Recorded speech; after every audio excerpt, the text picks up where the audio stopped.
All right, well, let's return to the top story today. Anika Wells engulfed in the scandal, and Shadow Finance Minister James Paterson joins me now. James, thank you very much for your time. We've seen a raft of new revelations in the papers tonight, the Courier Mail and the Herald. What do you think is now most significant? Because, you know, we're approaching some sort of 8 examples over concerns about her travel and expenses. Sharri, I'm following this story closely, and honestly, I've got to say, I'm struggling to keep up with all the new revelations, with all the new instances of Anika Wells gleefully spending public money for her own personal benefit in violation of all reasonable community standards. You have 2 of those stories you pointed out that have gone up tonight, one in the Courier Mail and other News Limited tabloids, about how she failed to declare almost a dozen events, including the Logies, various grand finals and other sporting events, Oasis tickets.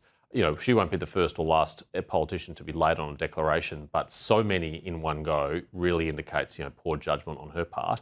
And then the other in the Herald and the Age was in relation to her attending the birthday party of the late former MP Peter Murphy, which she has charged to taxpayers' expense and appears to have concocted some pretense of a visit around it. The problem for her is 3 other Labor MPs attended that same event, and every single one of them paid their own way. They didn't attempt to charge it to taxpayers like she has.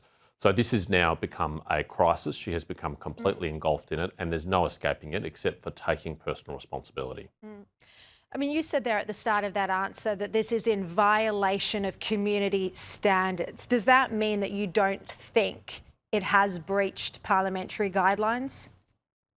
I think it's entirely possible it has breached parliamentary guidelines and also has breached the Ministerial Code of Conduct, which is an even higher bar. And I think the Prime Minister should refer it to both the Independent Parliamentary Expenses Authority, and he should commission his own review to see whether she's upheld the Ministerial Code of Conduct, because both of them require that you spend money mindful of community expectations of the expense of that money and be willing to publicly justify it. Now, I cannot understand how you could justify spending $1,000 in Paris on a meal and $750 on alcohol at that meal. I mean, Anika Wells said to Andrew Clennell on Sunday that she thought she fell asleep at the table.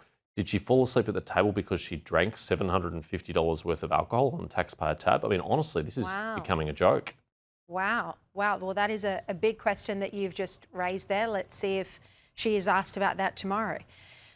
Just before we move on to other topics like the ISIS brides, the Thredbo ski holiday, do you think this is within the spirit of the family entitlement? No, it's not. The vast majority of parliamentarians use the family reunion entitlement to bring their families to them in sitting weeks in Canberra. And occasionally, if they're delivering a speech in another capital city or attending a conference, they get their spouse and their children to fly to visit to spend time with them. I think that's what the public would tolerate. Although they might think even that's a bit generous, but they certainly wouldn't tolerate, nor should they tolerate, politicians using it to pay for family holidays. And clearly, if you're going to Thredbo, even if you have an official event there, if you want to bring your husband and your children with you to that event so that they can go skiing, then really that's a family holiday, and that should be paid for at your own expense and not the taxpayer's expense. All right, let's turn to the ISIS brides. And we broke this story on this show last week that Tony Burke said in a private meeting that he wouldn't block the return of ISIS brides.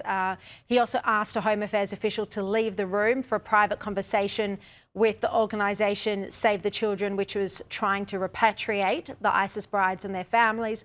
Now, James, you've been leading the charge in this. You asked questions about this at Senate estimates based on a tip-off, which is completely extraordinary. You know, what's your reaction to how damning these new revelations are? Well, Tony Burke should be sending a nice bottle of French champagne to Anika Wells to thank her for taking him off the front pages and, frankly, also making him look good in retrospect for paying back that money for his own Uluru family holiday back in 2012. But this is a really serious matter, and we're going to continue to prosecute it and pursue it because Tony Burke told the public one thing about his state of knowledge and the government's commitment to bringing back these ISIS members to Australia. But these documents show something entirely different. They show that he was very well versed in the plans to bring them back, that he effectively gave it a green light, that he thanked the charity for keeping it out of the media, that he said that assistance would be provided when they got home, that he said there'd be no blockages to them coming home. And even after all of that incriminating evidence now released on the public record, there are further things he wanted to say in private to this charity without a public servant present. We still don't know what was said in that private part of the meeting, but I think the public has a right to know.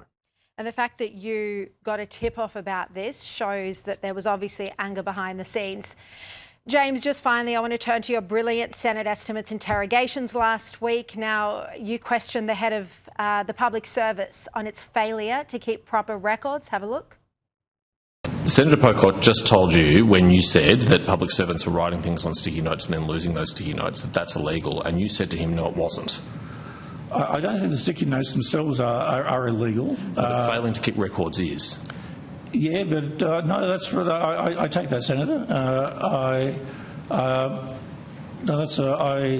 understand that. I'd be very concerned if the public servants watching this thinking the head of the APSC is sanctifying writing what you really want to say on a sticky note and losing that sticky note rather than putting in a proper brief and keeping records. It's not a practice I've done or I accept or I think is right.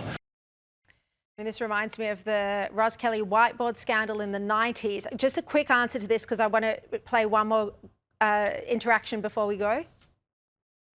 Well, that's Dr. Gordon de Brouwer. He's the head of the Australian Public Service Commission. It's his job to set and enforce standards for public servants. And until he was challenged, he was basically saying it's fine not to keep records of advice to ministers, which is unconscionable.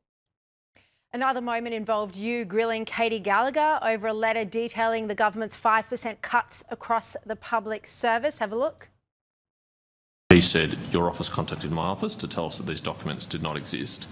But we now have a letter from you saying that you can't release these documents. So which is it? Do they not exist or can you not release them? I would have to check both of those things. I think the original thing was a letter. There is no document.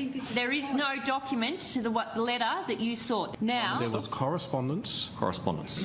In what form was the correspondence that was attached to the email? The Secretary referred to correspondence being sent from the acting Prime Minister that was in the form of a letter.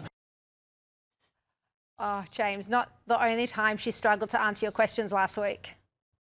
If Rob Sitch and the Utopia team wrote that in a script for their TV show, they would think it was too implausible and that no politician would try and get away with that. But that's what Katie Gallagher tried to get away with. And it actually speaks to a deeper culture of secrecy and aversion to transparency in this Albanese government. They promised that they'd be the most open and transparent government ever. But I think we can all now see they're anything but.